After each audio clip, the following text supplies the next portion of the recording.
अस्सलाम वालेकुम, कैसे हैं आप सब लोग। आज हम देखेंगे ये मशरूम को किस तरह से साफ़ किया जाता है, इसको किस तरह से हम कट कर सकते हैं, किस तरह से इसे सेव कर सकते हैं।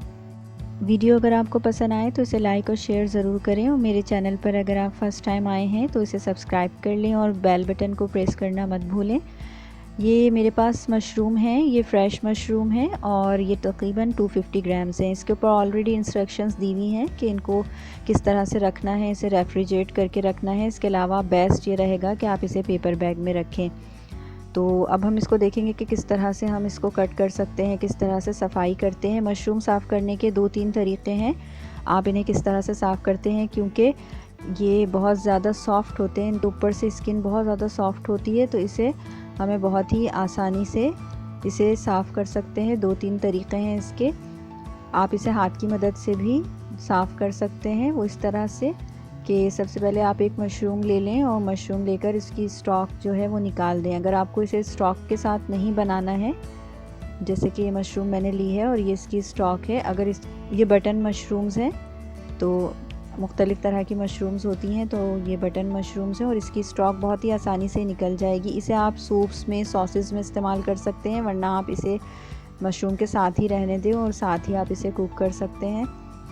तो सबसे पहले स्टॉक को अगर आप रिमूव करना चाह रहे हैं तो उसे रिमूव कर दें और इस तरह से इसको ऊपर से बहुत ही आसानी से निकल जाएगा इसका ये जो ऊपर का हिस्सा है, क्योंकि इसके ऊपर काफ़ी कचरा वगैरह होता है, मट्टी होती है, डस्ट होती है। तो अगर आप इसको निकाल देंगे तो ज़्यादा बेहतर रहेगा। तो इस तरह से आप बहुत ही आसानी से इसे इस तरह पील कर सकते हैं, निकाल सकते हैं। बहुत ही आराम से ये निकल जाती है इस तरह से। और इस तरह आप सारे मशरूम्स को साफ़ कर लें। वरना दूसरा तरीका ये हो सकता है कि आप इसे नाइफ़ की मदद से साफ़ करें, उसे भी बहुत आसानी से किया जा सकता है। मैं आपको इसे नाइफ़ की मदद से भी साफ़ करके दिखा देती हूँ कि किस तरह हम इसे नाइफ़ से साफ़ कर सकते हैं। और जो स्टॉक हमारे पास है उसका नीचे वाला हिस्सा हम हल्का सा कट कर देंगे, ताकि कोई भी जर्म्स या कोई भी जो मट्टी या डस्ट है इसके ऊपर वो ना रहे। और उसे भी आप हाथ से इस तरह से थोड़ा सा पील कर दें तो ये सारा हिस्सा इसका साफ़ हो जाएगा।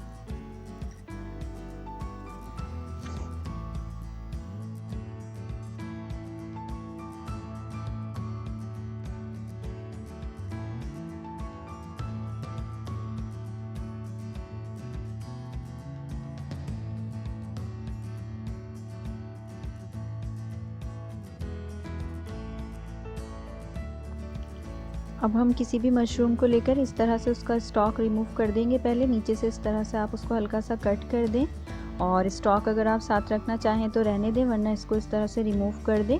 और जिस तरह हमने हाथ से इसको ऊपर से पील किया था, वैसे ही बहुत ही आसानी से ये नाइफ़ से भी पील हो जाता है। देखें कितनी आसानी से ये नाइफ़ से पील हो रहा है।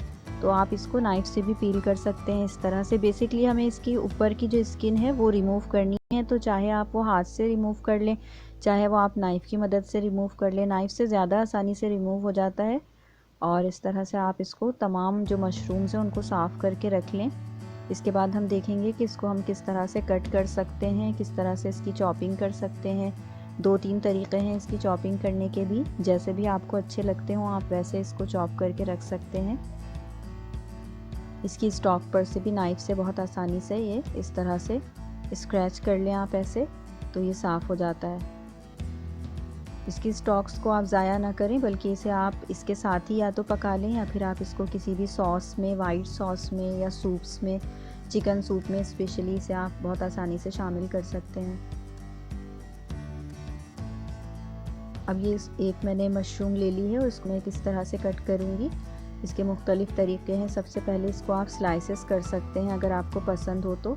बहुत ज़्यादा बारीक स्लाइसेस इसके आप नहीं करें, क्योंकि ये पकने के बाद थोड़ी सी और श्रिंक हो जाएगी, तो फिर बहुत ही बारीक इसके पीसेस हो जाएंगे। तो थोड़ी मोटी मोटी स्लाइसेस इसकी बनाएं और इस तरह से आप इसको कट कर लें। दूसरा तरीका ये है कि आप इसको इसकी स्टॉक के साथ कट करें।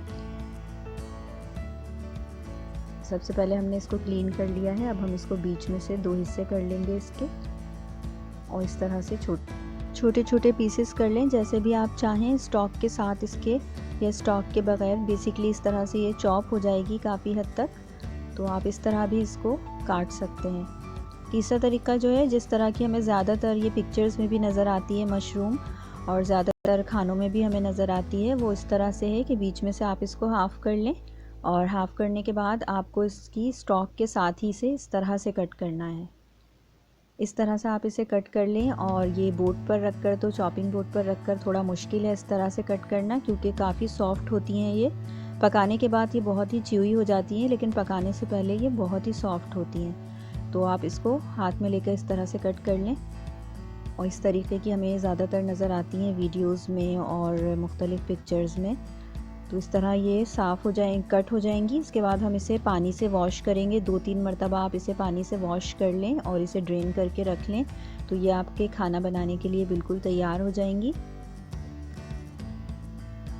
मशरूम को रेफ्रिजरेटर में सेव रखने के लिए आप इसे किसी पेपर बैग में रखकर और इसे रेफ्रिजरेटर में रखें, तो ये 3 से 5 दिन तक बहुत ही आराम से रह जाएंगी। अगर आपके पास मशरूम ज़्यादा मिकदार में है तो आप इसे फ्रीज़र में रखें और इसके लिए आप इसे एयर टाइट कंटेनर में रखकर फ्रीज़र में रख दें, तो ये 1 मंथ तक काबिल इस्तेमाल रहती हैं। चाहे तो आप इसे काट कर रख सकते हैं या फिर इसको बिल्कुल इस तरह साबित हालत में ही फ्रीज़र में या फ्रिज में रख सकते हैं। दोनों ही तरीके से ये सेफ़ रहती है। वीडियो पसंद आई हो तो इसे लाइक करें। अपना ख्याल रखिएगा। अल्लाह हाफ़िज़।